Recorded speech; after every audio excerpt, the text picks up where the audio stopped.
Beyond the fence surrounding the Federal Correctional Complex in Terre Haute, Indiana, you'll find the U.S. Prison Bureau's Special Confinement Unit, or America's Death Row. Today, it houses fewer than 50 men, held in extreme isolation and under strict communication limits.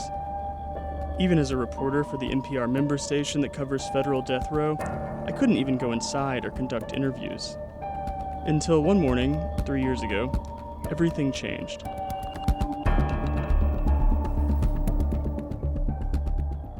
Under the direction of President Donald Trump's Attorney General, the U.S. government started setting execution dates for people on federal death row.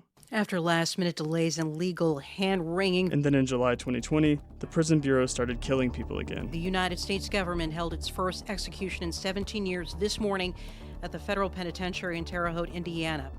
And fast. For the second time in 48 hours, the Supreme Court paved the way. With 3 executions during the same week, the administration started executing faster than any in modern history. The 8th, its 9th. The 10th federal execution. Carried out by the federal government. As states like Texas and Florida canceled executions and shut down death chambers to prevent the spread of COVID-19, the feds cranked theirs up. By the time it was all over, the U.S. government had executed more people under a single presidential administration in a century.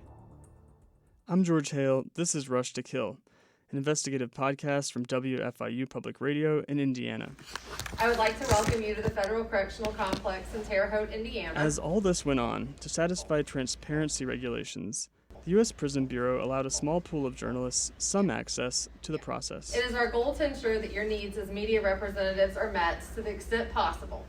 It is critical that we ensure the order and integrity of this process. A team of public radio journalists spent 6 months reporting on U.S. death row, trying to keep up as the U.S. moved faster and faster. When someone deliberately takes the lives of others, they suffer the consequences of their actions. Of course, they felt great terror. I'm sure that they suffered enormously. To witness and document execution after execution. They're killing him, and they want you to watch him kill him. They want witnesses. We have a watchdog role to play, a responsibility to be there, and that's a lot to ask of someone. Like, this is happening. Like, again, maybe it was like some sort of like denial that I was in, not wanting to believe I was doing this, that I was covering this. Again, the helplessness you feel. There's nothing you can do. There's nothing you can do but just look. We're better than this. I pledge allegiance to no flag that kills its citizens. And again. And I hate the smell of that room. I don't know what it is. It triggers something. Anytime you rush to execute, mistakes get made. Generally in the federal system, they do not actually get executed. And I wasn't expecting them to get executed when I prosecuted them. After the executions ended in 2021, we kept reporting for 2 more years. Courts are asking questions. They're not getting the answers because the government's saying we don't have time to answer them. But the reason why they don't have time to answer them is because they've set these so fast. And we found out that a lot can go wrong when the government rushes to kill. It was more important to protect the public health than it was to rush to kill prisoners. They wanted to kill people, and they didn't care how many other people died in the process. This fall, we'll take you inside the secretive Midwest facility where America houses its least wanted citizens, and where it gets rid of them.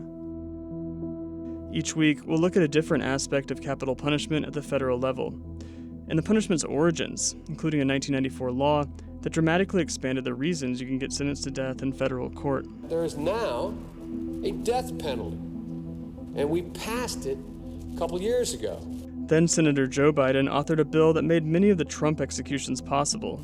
If you are a major drug dealer, involved in the trafficking of drugs and murder results in your activities, you go to death. Decades later, the issue has come full circle for President Biden, who campaigned on abolishing capital punishment. But that hasn't happened, and he's leaving the door wide open for a future leader to come along and try the exact same thing. New episodes drop weekly starting Thursday, October 12th.